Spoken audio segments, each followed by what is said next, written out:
in front of Carson Wentz. This is going to be the 10th different starting combination.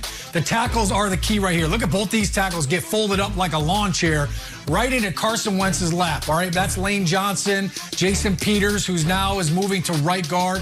I mean, what are you supposed to do if you're a quarterback right there and both tackles are just folded up on you? Jason Peters right here gets driven back by Olivier Vernon, and this ends up being a safety right here. Carson Wentz actually had a tight end running down the seam, but he couldn't get to him. Now, and then look at this play right here. This is a corner add-on blitz. What is the tight end doing? All right, so it's not just the O-line, it's the tight end. You got no reason to look inside. That's not Carson Wentz's fault. It just went pick six. He got rocked while he's trying to throw the football. So, look, unless you want Carson Wentz to turn into Dean Winters, to anybody who doesn't know who Dean Winters is, he's the guy who plays Mayhem on Allstate commercials. That's exactly what it looks like for Carson Wentz. He's been sacked 40 times this year.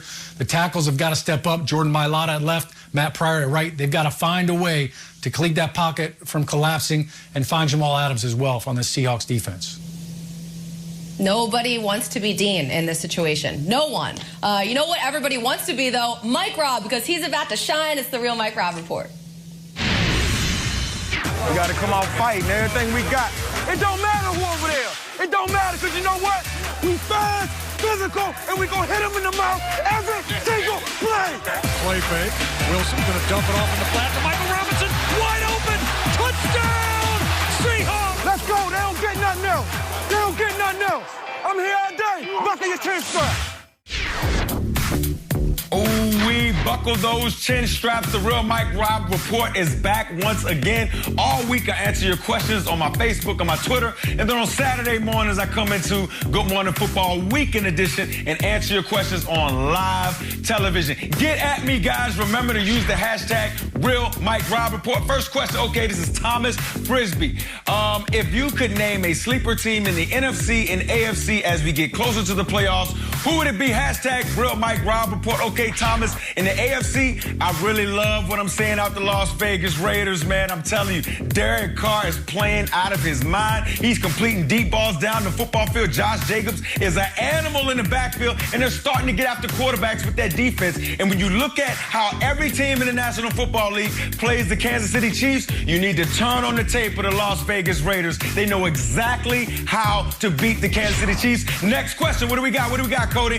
Okay, Josh, when does Detroit fire Patricia and Quinn? Ooh, we hashtag Real Mike Robb Report. Look, I'm not Nostradamus or anything like that, but I got a feeling Matt Patricia and the general manager will be leaving at the end of this season. I don't think they'll fire him in season unless they have a couple of more weeks where they don't score any more points like they did a couple of weeks ago. Then maybe they'll let him out the door. But I'm telling you, Matt Patricia and this whole coaching staff has not been great. Next question. When you consider all of quarterback Josh Allen's unique abilities and his only being in his third season, just how great can he be one day? Ooh-wee. When you talk about arm talent, this guy is, yeah, he's in the conversation with Aaron Rodgers and the Patrick Mahomes. He just needs to continue to control that arm talent, and his better days are ahead of him. Next question, Cody, what do we got? Come on, man, get this question up. Okay, are the Cowboys' troubles purely injury-related, or is there a culture, chemistry problem, too? Ooh-wee, Lone P.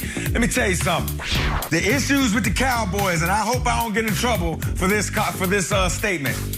The owner is Jerry Jones. He has a lot to do with this football team. He's also the general manager. Until he totally gets himself from the football world and out of the football day-to-day business, that's when the Dallas Cowboys football people can take hold of this organization, and that's when this organization will start to win again. Remember, guys, follow me on Facebook and Twitter. Colleen, how did I do? Was it all good? Was it all good? I almost ran out of breath. You did great, but I am wondering, like, are you sure you're not Nostradamus? Are you sure?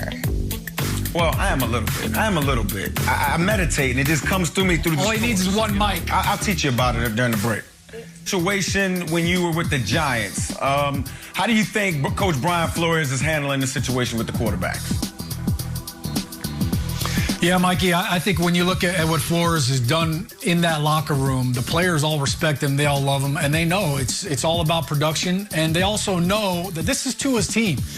You mentioned the Giants situation, so I'll take you under the hood. Since we're in the shop right now, let's take a look at the engine and what went on behind the scenes. Look, in 2004, Eli Manning was a rookie. Kurt Warner was our starter. We were 5-4. We benched Kurt Warner. Eli came in. We lost 6 straight games. But I'll never forget a game down in Baltimore. All right, we're seeing some highlights right here. Eli was rattled. Their defense was messing with us. Ray Lewis was standing next to Ed Reed when he was trying to make the mic call, and it was a complete disaster. I mean, you know what was running down his leg, and it was just a total meltdown. They pulled Eli during the game. Kurt Warner comes in. We roll right down the field, score a touchdown. So there are times when young quarterbacks just can't seem to find the right tool, all right? They can't figure out, is it a 3/8 wrench? Is it a monkey wrench? What am I doing under this hood? They're just having a mental meltdown, and sometimes you got to just bring the veteran guy in and just let him go and sling the rock. Mike, you know what it's like sometimes as a quarterback. You're just not seeing things the way that you should. Sometimes it's better to see it on the sideline, regroup. There is no controversy. It's to his team, but Fitzpatrick can come in and save the day if you need to. Well, Sean, I see both sides of this. I see both sides of this situation. On one hand, why did you make the quarterback switch in the first place? You made it because obviously the future is with Tua. Obviously, he's your guy going forward. So you put him in there so he can go through these moments. Yes, it's adversity, but it's learning. You see what I'm saying? And that's why you make the switch. If you didn't want him to learn through the adversity, then you should have stuck with Ryan Fitzpatrick. So I do understand that dynamic. But also, this team is in a playoff contention. They could possibly win the AFC East, even though I don't think they will. I think the Buffalo Bills will. But they're in the middle of trying to get into the playoffs. So Coach Brian Flores, he has a duty to the guys in that locker room, right? To play the best quarterback. Sean, like you said, if your rookie quarterback is sweating and can't figure out the defenses and can't get the ball down the football field, you have a duty to every guy in that locker room, Coach Flores, to make sure that you're competing and putting the best quarterback out there. So I understand exactly what Coach Brian Flores is doing, but it's definitely a difficult situation. I appreciate you, Sean. We're going to send it back on over to Colleen. You know, that's an interesting segue to our tease here for what's coming up, because the Carson conundrum continues in Philly, talking about quarterbacks here, but he's far from the only one to blame. We'll show you why. And film, it don't lie.